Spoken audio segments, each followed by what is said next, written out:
Greece is bracing itself for another day of intense heat, with wildfires continuing to rage. The worst affected areas are the islands of Rhodes and Evia, where the fires have been burning for days. On Tuesday, 2 pilots died when their plane crashed as it battled fires on the island of Evia. Our reporter Azadeh Mashiri joins us now from Rhodes. Azadeh, the scars left behind by those wildfires, all too visible there. Nancy, scars is exactly the right word. I'm here in Mazari, which is a town that was evacuated in southern Rhodes 2 days ago, because remember, that's where these wildfires are concentrated, on the island in the southern part. And people here have moved back. Not everything is working as they thought it was. Some of these businesses and homes are finding they have very little water supply because of the fact that the fires have damaged their resources. I spoke to one local who was saying he is still reeling from what happened. He said everything pretty much works, but this doesn't.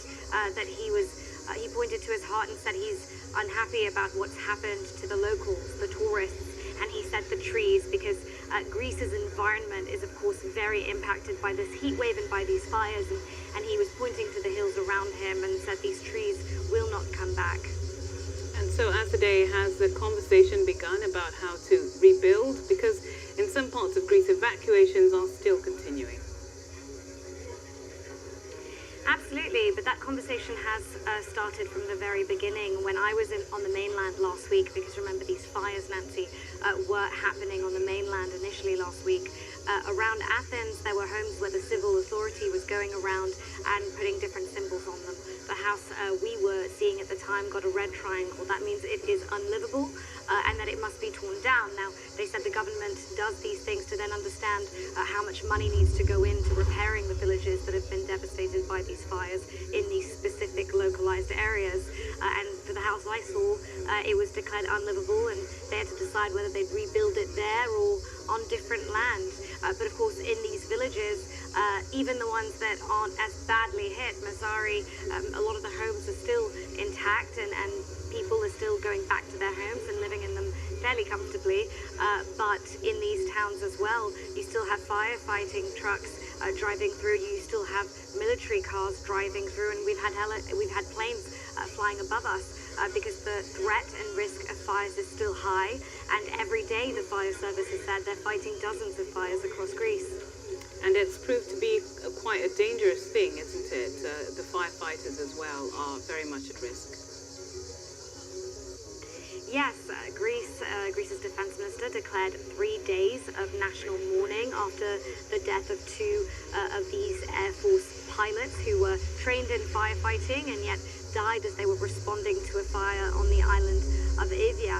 And it's proven that when the fire service has said people are risking their lives to protect, as officials have said, citizens, property and the environment, these risks were really shown to be true yesterday, and that's why some international support has come out as well. President Emmanuel Macron, for example, France's president, has shared his condolences and paid tribute to all the heroes, he called them, who risk their lives every summer to fight fires around the world.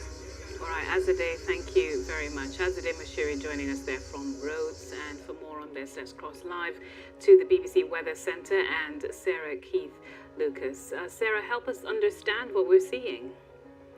Well, Nancy, I think we have now seen the peak of the heat wave across the Mediterranean and southern parts of Europe too. So yesterday was another day of extreme heat. We had those temperatures from the mid-40s to the high 40s across the likes of Greece, the far south of Italy, towards Sicily as well. But we are seeing an end to this extreme heat wave over the next 24 hours or so. So what we've got at the moment, we've got Mistral winds that are funneling between the Alps and the Massif Central in France. So they're coming down from the north. They're bringing cooler air at the moment into the central Mediterranean. So it's already turned cooler for the likes of Sardinia, although still quite breezy. We've still got the wildfires burning across Sicily as well. But this cooler air is going to start to spread its way through southern Italy towards Greece. For the likes of Rhodes, for instance, temperatures will come down, but not quite yet. So today, these are the sort of temperatures we're expecting. For Sicily, again, where there's some wildfires still burning, 39 degrees, probably not going to quite hit the 40-degree mark there, but still across parts of Greece towards Rhodes, for instance, temperatures are going to be above 40 degrees. So 44 Celsius, possibly 45 for the likes of Larissa or somewhere like that in the east of Greece today. But you can see the extent of these red colours really sitting across the Balkans. So it's the likes of Ukraine, for instance, Romania, Bulgaria, towards Turkey that's seeing the really intense heat holding on for another day. But let's fast forward to tomorrow, and you can see it's not quite the extreme red colours. They're sitting off across central parts of Turkey. So by tomorrow across the region, those temperatures will be back down eventually under 40 degrees. And we've had fairly light winds out there actually as well. Today, lighter winds. They could pick up a little bit tomorrow across the likes of Rhodes, but we are expecting, again, with the breezier conditions, at least a drop in those temperatures. So quite an extreme actual drop in temperatures